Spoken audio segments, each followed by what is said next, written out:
Yo, what is up, YouTube? It's your boy, YBP Gang, YBP Nation, YBP Boxing, YBP MMA. Coming at y'all with another fight update. A little late. This got announced like 2-3 hours ago. Was watching Dana White's Contender Series, some good fights over there. But I had to hop on here, make the video. Big announcement. This has been rumored for a while. Kind of waited till we got the official announcement to actually make the video. Similar to like Fazib Gamrot, because we got that. They had mutually agreed like a while back ago, but I waited till they actually got the official announcement. You don't want to jump to conclusions with stuff like this, make them, meaningless video. Which I made a couple of those. A couple of the videos I made prior, I make a video on the prediction and then it gets canceled. So stuff like that happens, but I just want official confirmation. But we got a fight here. It's official. Strickland. A lot of back and forth about, I'm going to make less money in Australia because of taxes. He was talking about going over to Australia. Stuff about pay. Just a big debacle. Maybe the UFC didn't want it. I think Ariel Helwani said it best. He said, lighter heads. What is it? Lighter heads prevail. That's what he said. So I agree with him there. At the end of the day, we just want the best fights. Not the best possible fight that we could have got. Obviously, the Drickus fight was top of the list, but Sean Strickland's the next best guy. He's going to bring the trash talk. He's going to bring his awkward style to Izzy. And it'll be a different challenge, something new that Izzy hasn't seen. He's a new contender. I really don't like rematches for Izzy at this point. I want to see him against new guys. I want to see Adesanya versus Hamza. I want to see Adesanya Drickus. I want to see Adesanya Strickland, for example.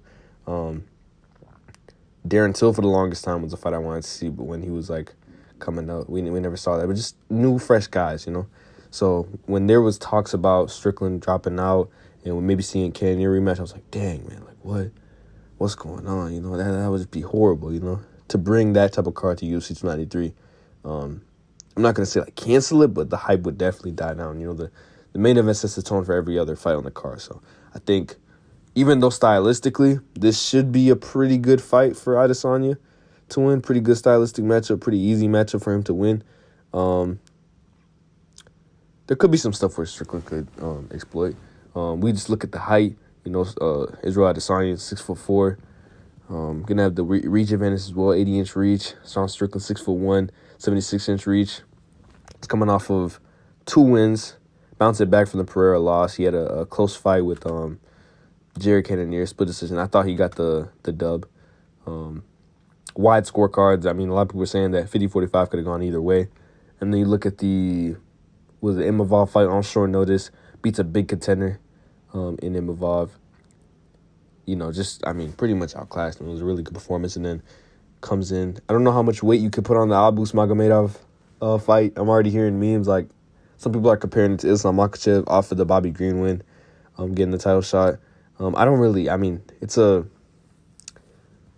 It more comes down to rankings, and then obviously you had that close fight with Cannonier, and then the Imavov win, and then that big statement in a main event, knocking out a guy like Abus Magomedov. I say he gets it, because at the end of the day, going into that fight, Sean Strickland didn't have much tape, not much hype, as far as just pure knockouts go. So to have a knockout for Sean Strickland, that's really that'll sell. They're gonna have trash talk, so I think it'll just be good. As far as the fight goes, I think Adesanya. I really think I'm seeing a lot of people say Adesanya's gonna starch him in 1, blah blah blah, this type of stuff. And if Pereira did it, he can do it too. I'm getting the feeling that Adesanya is just gonna go out there and kind of just, if the fight's not taken to him, if Sean Strickland doesn't go in kind of blind, just stand there with him. Well, obviously, okay, that's not the best way to put it. I just think if Strickland's not aggressive and going at him and jabbing and doing all this type of stuff, if we get Strickland how he kind of fought against who was it, bro? Was it because Pereira just caught him, Pereira is a lot more, I'd say, aggressive on the feet. He'll take the fight to you. And we saw that when Pereira fought Adesanya. He took the fight to him in both fights. And in the second fight, Pereira's leg kicks had good leg kicks in the first round. In the second round, Pereira just kept taking it to him, kind of forced Izzy into the fire. So this like notion that, we're going to get exciting Izzy. He's going to come out electric. He's going to, I honestly don't think so. I think we're going to get, not a I don't want to say boring Izzy, but definitely a guy, the guy we saw in the Cannonier fight. A guy where, like, if you don't take the fight to him, can you blame him for being boring? Can you blame him for taking that, not taking that risk? Now, I will say, Cannonier had the knockout threat, so there was incentive for him to be a little, boring. But like Marvin Vettori, like, what were we doing there? You know what I mean? So I think in this fight, Adesanya's gonna take the safest route. We're gonna get like the Adesanya that we saw in those the before the Pereira fight. In that, like, was it Cannonier, Whitaker, Vettori, Blachowicz. Right after Costa, but before the Pereira saga. So I don't think we're going to get exciting Izzy or any of that type of stuff.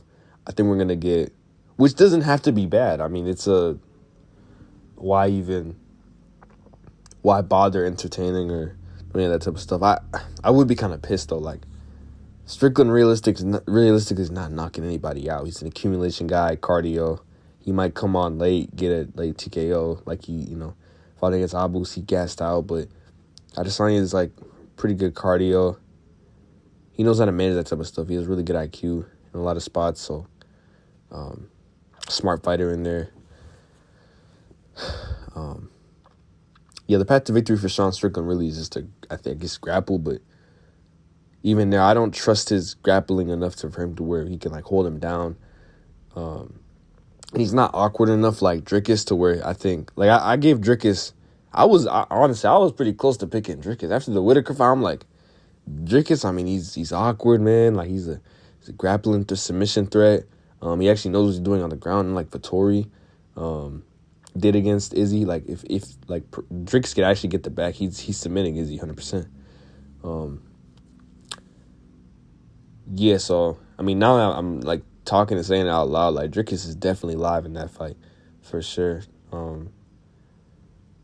But nah, Strickland, it just looks like it's an uphill battle. I don't know what he can really do to win the fight. I think on the feet he's outmatched, and on the ground he doesn't have enough tools to really scare Izzy, So the official pick, I think we're going to get not vintage. This is like the worst version. This is the Adesanya that people really don't like. Decision Adesanya. We're going to get a safer fight. A lot of leg kicks, just keeping the fight at range. I just don't think Adesanya, he's not, it would take, no, but even Adesanya, even if Strickland did say something crazy to him at the press conferences, like, bro, like, he literally, I will remember this, bro, he walked out with a tombstone, like, or no, not a tombstone, but like what do you call that, like a vase, like, he walked up to, like, the Undertaker, and he had, what's his name? Jared Cannonier's thing on there, like, you're next, you know what I'm saying? Like, he's going to kill him. And then he walks out and does that, like, you know what I'm saying? Like, it was a very interesting, very, like, hypocritical almost, like, ironic. What's the word for it? Like, just, I don't know. You just can't do that and then do that, you know what I mean? Like, it's not a good succession of events. So I even in that scenario, like, if Izzy gets riled up, but Izzy's not typically an emotional fighter. Like, he just takes all that stuff out. Even in a Dricus fight, I don't even though there is that bad blood in there, maybe it would hit a little different for that fight. But I don't know. Strickland can't say too much to make, unless he talks to him in the fight. I think Adesanya's just gonna be, all right, I'm gonna just leg kick you for 5 rounds. What you gonna do? If anything, maybe like a late 4th round, 5th round accumulation knockout, but he's not going to be bothered. I don't think he's going to go out there try to knock the guy out. He's just going to do what he has to do to win, and move on to Dricus, and that's when we're really going to see. I think, Dricus might bring the fight to him. We might see a more exciting fight, but Izzy's not the guy to press the issue. Give me Israel Adesanya by decision. And that's all I got for y'all today. Leave a like on the video, subscribe. Peace out, Mo Squad. You already know what it is.